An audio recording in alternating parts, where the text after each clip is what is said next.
Hello students, in the last two videos we came to know about the chapter the diamond necklace. In this video we will discuss the question answer of this chapter and let's start with small questions.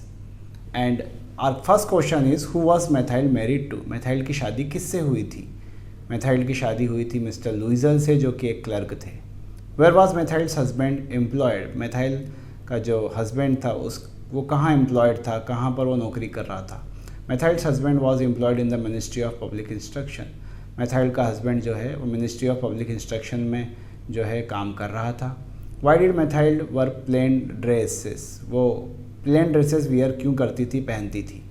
Methyl plain dresses पहनती थी क्योंकि वो afford नहीं कर सकती थी महंगी को. What was there in the envelope Methyl's husband gave her? जब Methyl के हस्बैंड ने उसे envelope दिया तो उसके अंदर क्या था? There was an invitation card to a party in the envelope. Envelope में क्या था? Invitation card था पार्टी का. Question number 5. How much money did Methyl ask for from her husband to buy a gown? कितने पैसे Methyl ने अपने पति से गाउन खरीदने के लिए मांगे थे? Methyl asked for 400 francs. है ना, ये वो आंसर्स हैं जो बहुत ही आसानी से स्टोरी आपने पढ़ी है तो दिए जा सकते हैं, है ना. 400 फ्रैंक्स अपने हस्बैंड से वो मांगती है. When did the couple go to the ministerial ball? किस, है ना, समय दोनों कपल मिनिस्ट्रियल बॉल में गए थे? तो वो नाइट में गए थे. How much did the necklace at palace royal cost? जो पेस्ट वाला था पैलेस रॉयल पे जो मिल रहा था वो कितने का था जब डायमंड नेकलेस लेने गए थे? उसने कितने बताए थे? 40,000 फ्रैंक्स, है ना, 40,000 बताए थे. भाव करने के बाद 36 पे पहुंचा था, लेकिन शुरू में उसने 40 का बताया था. How did madam Froster react when methyl return the necklace? Madam Froster ने कैसा रिएक्शन दिया जब मेथाइल ने नेकलेस को रिटर्न किया? When methyl return the necklace madam Froster reacted that she should have return it sooner. हमने देखा था कि उसने ताना मार दिया था उसे कि तुम्हें ये जल्दी दे देना चाहिए था, मुझे ज़रूरत लग सकती थी. How long did it take Mathilde and Loisel to repay the cost of the necklace? कितने साल लग गए, कितना समय लग गया लुइजल और मेथाइल को उस कर्जे को चुकाने में? It took 10 years. 10 साल लगे मेथाइल और लुइजल को वो कर्जा चुकाने में. देन है what was the actual cost of the necklace? Necklace की असली कीमत क्या थी? हमने स्टोरी के एंड में देखा था 500 ही फ्रैंक का था वो खाली. ठीक है. बी के क्वेश्चन आंसर्स देखते हैं हम. Was methyl dissatisfied with her life? What makes you think so?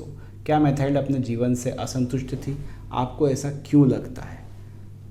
Yes, Mathilde was dissatisfied with her life as she was extraordinary pretty and charming girl.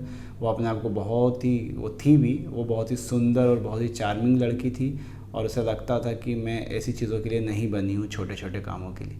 As she had been born into a family of unfavourable economic status. उसके परिवार का जो economic status था वो unfavourable था, अच्छा नहीं था, दहेज नहीं था देने के लिए, तो उसको किससे शादी करना पड़ी? एक ऑर्डिनरी क्लर्क से शादी करना पड़ी.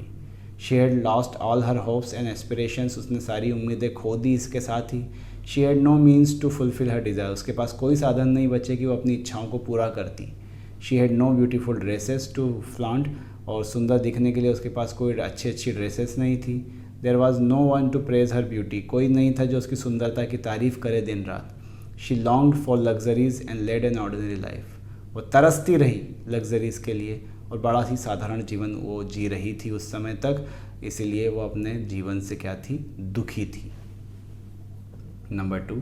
What things did Mathilde resent in her life? किन चीज़ों को लेकर पछताती रहती थी वो? There were many things that Mathilde resented all her life. अपने जीवन में लेकर वो बहुत सारी चीज़ों को लेकर पछताती थी. But the most important of it was her being born and married in an ordinary family devoid of all the luxuries. लेकिन सबसे जो ज़्यादा चीज़ उसको चुभती थी वो ये थी कि उसका जन्म भी एक साधारण परिवार में हुआ और उसकी शादी भी एक साधारण परिवार में हुई जहाँ पर कोई लग्जरीज उसे नहीं मिली. She had no good and costly dresses. उसके पास अच्छी ड्रेसेस नहीं थी. Poor dwelling. उसका घर पुअर था, गरीब था. But unluckily she was destined to live in a wretched house with barren walls. ऐसा घर में रहती थी जहाँ की दीवारें बंजर थी. She had shabby chairs, ugly curtains, चरमराती कुर्सियाँ, गंदे से curtains. She had no rank and profile in society. उसकी सोसाइटी में कोई इज्जत नहीं थी. Seeing her rich and well off married friends tortured her and made her angry. और अपने अच्छे और अमीर दोस्तों को जब वो देखती थी, स्कूल वालों को, तो ये सब चीज़ें उसे गुस्सा दिलाती थी।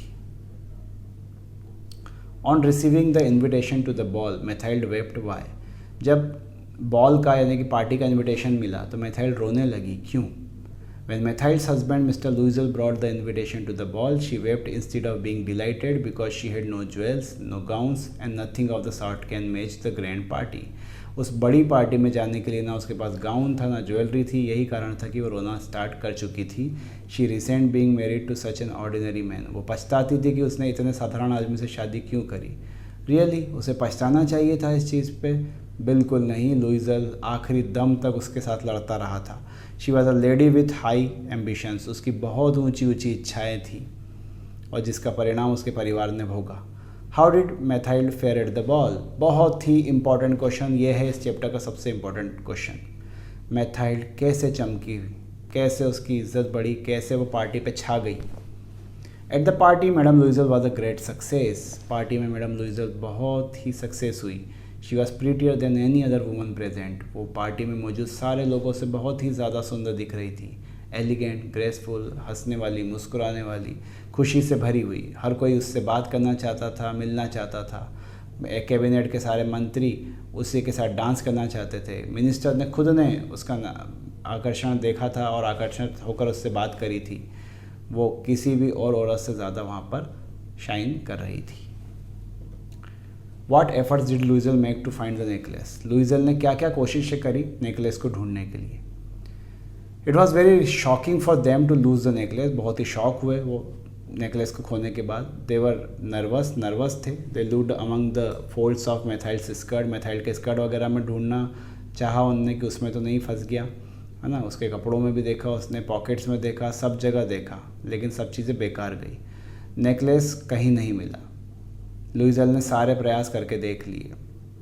वो केब ऑफिस गया, मिनिस्टर के घर वापस गया, पुलिस स्टेशन गया, न्यूज़पेपर ऑफिस गया, रिवॉर्ड भी रख कर आ गया, है ना।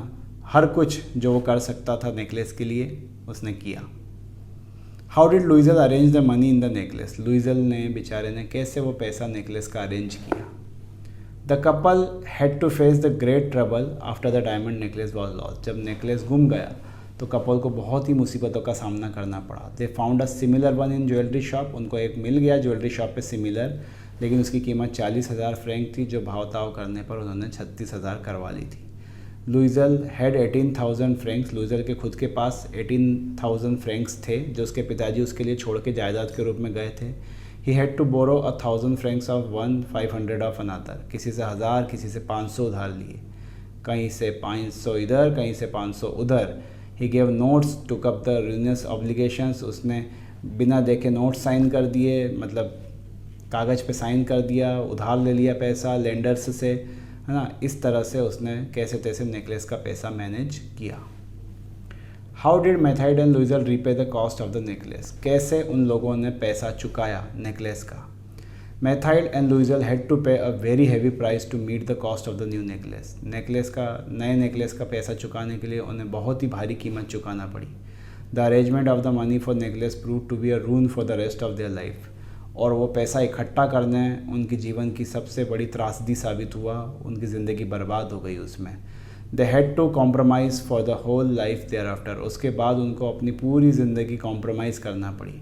दे डिसमिस देयर सर्वेंट्स। उन्होंने अपने सर्वेंट्स को निकाल दिया। Change their lodgings. अपने जो घर है उसको भी बदल दिया। रेंटेड गैरेज में रहने चले गए वो।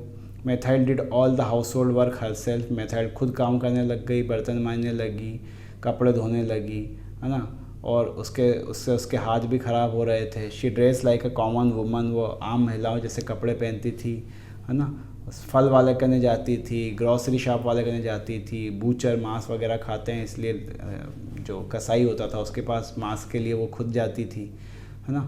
और हर जगह भाव-ताव करती फिरती थी। Loisel himself worked in the evening, है ना। वो लुइजल ने ओवर टाइम करना चालू कर दिया था। वो ट्रेडमैन के अकाउंट बनाता था, यानी कि देर रात तक वो जागता था और कॉपी, मैन्यूस्क्रिप्ट कॉपी क्या करता था, पेजेस लिखने के उसको पैसे मिलते थे।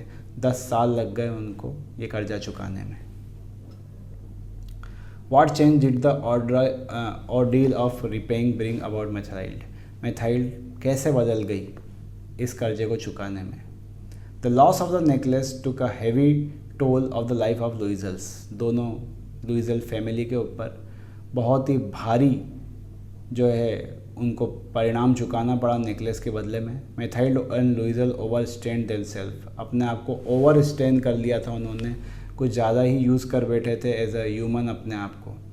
इसके कारण वो जल्दी बूढ़े दिखने लगे थे। स्पेशली मैथाइल जल्दी बूढ़ी दिखने लगी थी। Had I become the woman, वो बन क्या चुकी थी, ऑफ इम्पावरिश्ड हाउस होल्ड, जिनको घर की जो कामकाजी महिलाएं होती बिल्कुल वैसी वो बन गई थी। वो स्ट्रॉन्ग दिखती थी, रफ़ दिखती थी, उसके बाल बिल्कुल बिखरे बिखरे से थे, है ना, हाथों में लालपन आ चुका था क्योंकि वो सख्त हो गए थे। She talked loud washing on the floor, जब वो पोछा लगाती थी तो चिल्ला चिल्ला के बातें करती थी, है ना, और पानी की लाइनों में लगती थी, वहाँ भी चिल्लाती थी। She lost all her beauty and charm in due course, और अपने पूरा सौंदर्य उसने गंवा दिया इस सब के बीच में।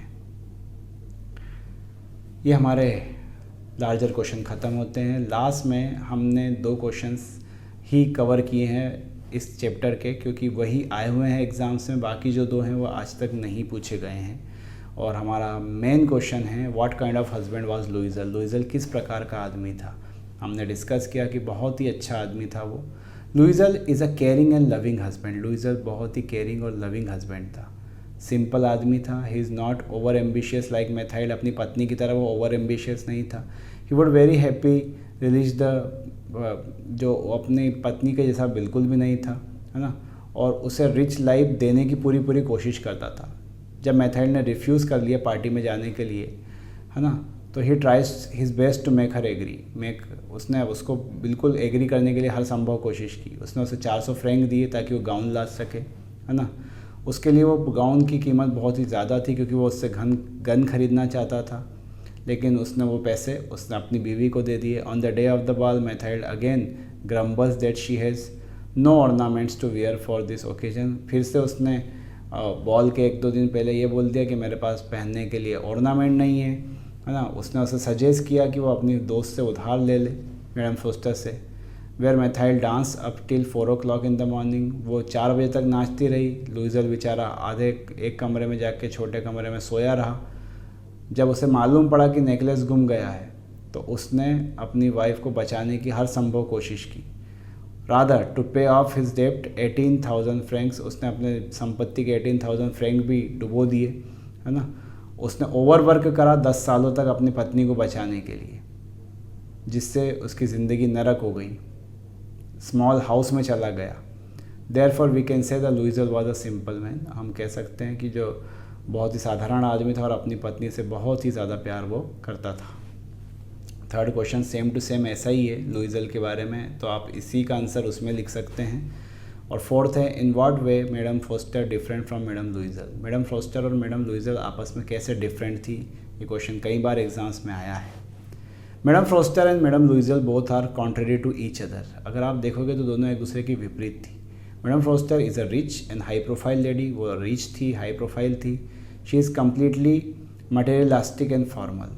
उसको पैसा ही पैसा दिखता था और बड़े सिंपल रूप में रहती थी, फॉर्मल रहती थी वो। जबकि मैडम लुइजल जो है goes to ask her to jewellery, जो उसके पास ज्वेलरी मांगने जाती है, she shows her affluence putting a large jewel box before her says.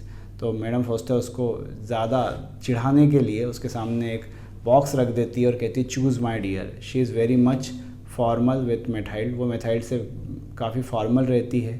Methyl एक डायमंड नेकलेस उससे उधार ले जाती है ना, जो उससे गुम जाता है। मैथाइल उसे रिप्लेस करती है ना, जिसके कारण उसे काफ़ी ज़्यादा ट्रबल आती है। When she goes to return, जब वो मैडम फोस्टर के पास उसे लौटाने जाती है तो काफ़ी रूड व्यवहार मैडम फोस्टर उससे करती है और उसे ताना मारती कि उसे जल्दी लौटा देना चाहिए था। Towards the end when Mathilde tells her misery of her, she simply says that her necklace was a paste. जब वो उसे अपनी दुखद बात बताती है कहानी के आखिरी में, तो भी मैडम फोस्टर बस ये बताती है कि यार वो तो नकली था। On the other hand madam Loisel is a honest lady. अगर हम मैडम लुइजल की बात करें तो वो काफ़ी ईमानदार महिला है। शी इज़ इनफॉर्मल, लेकिन वो फॉर्मल नहीं रहती है, उसे तड़क भड़क वाली चीज़ें पहनने का शौक़ है।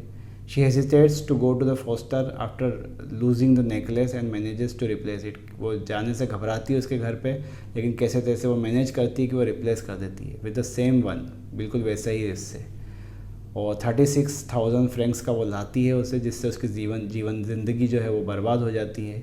She feels stunned when she comes to know that necklace was artificial. और वो तो बिल्कुल आश्चर्यचकित रह जाती है जब उसे मालूम पड़ता है कि वो नेकलेस आर्टिफिशियल था। हाँ, वो सिंपल है और हार्ड वर्किंग भी है, वो हमें आगे स्टोरी में मालूम पड़ जाता है। So it was all about this chapter. Thanks for watching.